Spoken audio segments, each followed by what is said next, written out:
3, 2, 1. Hello everyone and welcome to our podcast video for today entitled Talking Stage about T.S. Eliot.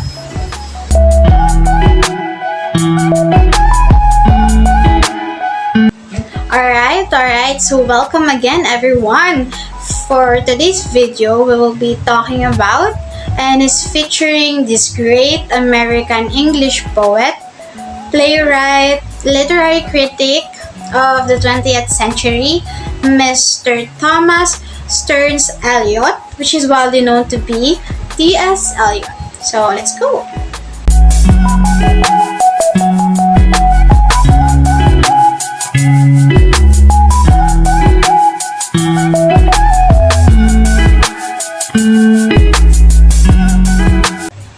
Okay, so Mr. T.S. Eliot was born on September 26, year 1888 at St. Louis, Missouri in United States of America, or United States rather. And he was said to descend from a New England family, a distinguished New England family. So in short terms or in simple terms, Mr. Eliot was raised by a very wealthy family. And also, for this reason, he was allowed and was given the widest education during his time. And when we say widest education, so he went from the Smith Academy in St. Louis, his birthplace, to Milton in Massachusetts. And then from Milton, he went to, or he entered the Harvard University year 1906. Where he gained his BA degree in 1909, just 3 years instead of the usual 4 years. So I believe that he must have really excelled in his field to be able to do so. And also with the help of his very supportive family, because his father was into business, but they do not put pressure or influence him to go on a business as well. Instead, they allowed him to explore his own and be on the career that he wanted to be in. Okay, so Mr. Eliot has a very supportive family and he was lucky because his decision was not influenced by any of his family members nor in practicality. I mean, I understand why most people were practical these days, and well, I respect that, and I am hopeful that those thought God dreams, or our thought God dreams, that we would one day we can accomplish them, maybe at the right time. So there's nothing wrong with practicality.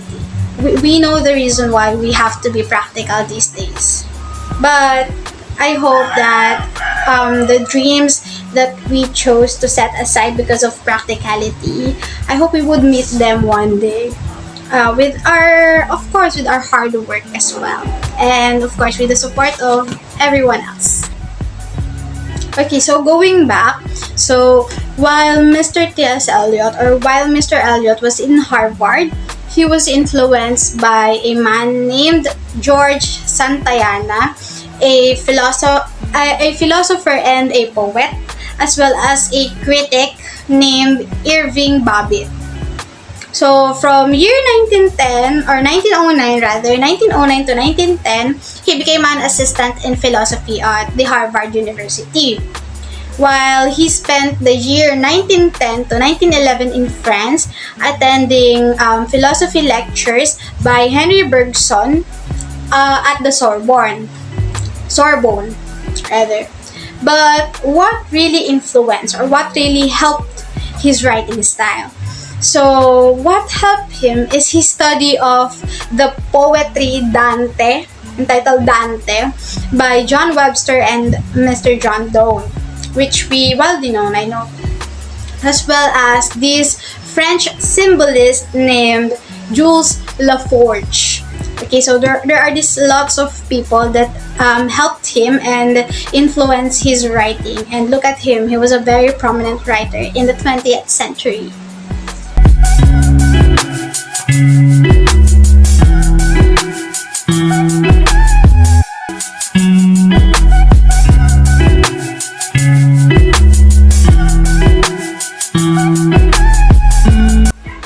Okay, now that we've discussed about his early life and his education, let us now look at his early publications. So, Mr. Eliot pursued four careers. Okay, so he was an editor, he was a dramatist, he was a literary critic, and he was as well a philosophical poet. That he was actually considered or known to be the most erudite poet of the English language in the 20th century. So imagine having to pursue four different careers. He must have been really determined and really, what do you call that, devoted in his dreams. So, yeah. Okay, now let's talk about his first important publication as well as the first masterpiece in modernism in English. So, his first published poem is entitled The Love Song of J. Alfred Prufrock, published year 1915. And in 1916, he taught French and Latin in Highgate School, and in 1917 he began a brief career as a bank clerk in Lloyd's Bank, while he was also a prolific reviewer and essayist in both the literary criticism and technical philosophy. Imagine, he's been doing great in his life. He's been doing many works each year in his life. Okay, and in 1919, he published poems which contained a meditative interior monologue in blank verse entitled The Gerontion. And this poem, Gerontion, does not have any English version. So probably it was written in French or in Latin.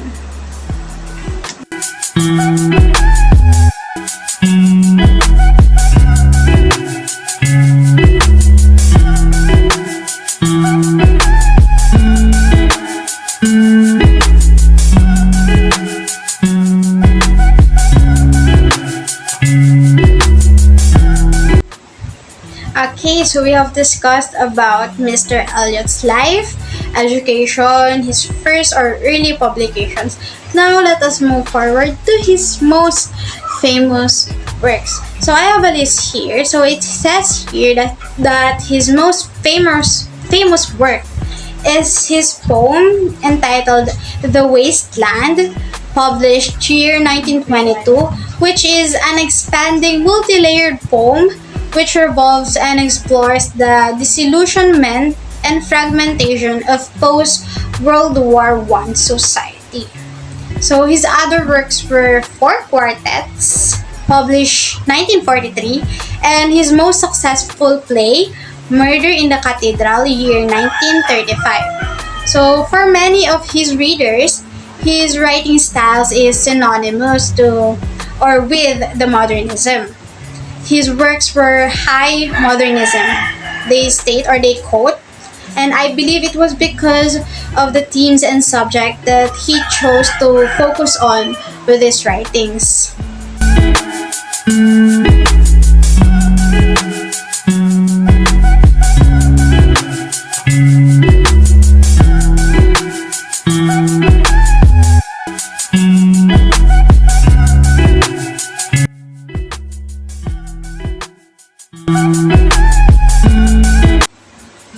Okay, so we've discussed but a few of his most famous works.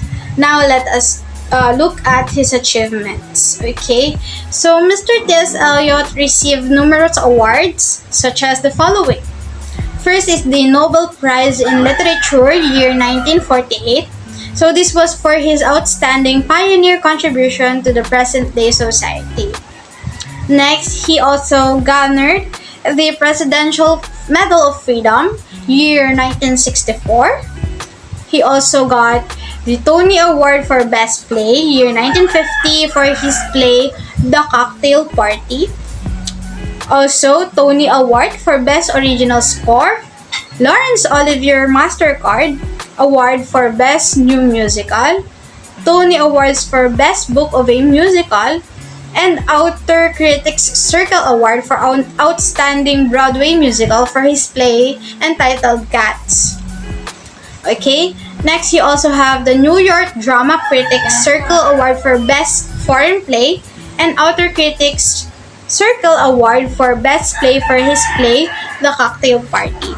Alright, wow. So that was much award for one of his works. So it must have been really that great.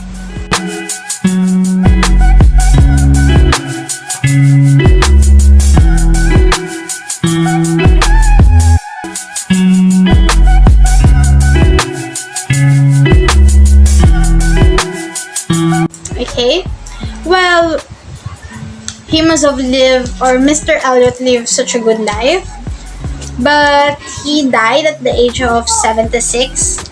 So Mr. T.S. Eliot died year 1965. It was January 4 of 1965 at his home in Kensington in London due to emphysema. So emphysema is a lung condition that causes shortness of breath. So there were researches, or there were articles that claim that Mr. T.S. Eliot was a heavy smoker during his time. So that was probably the cause of his death and his emphysema.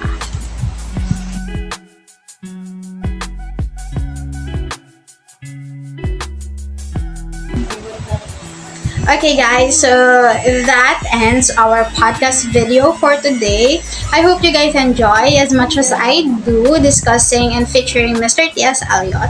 So I hope to see you again in my next or soon videos. Bye bye!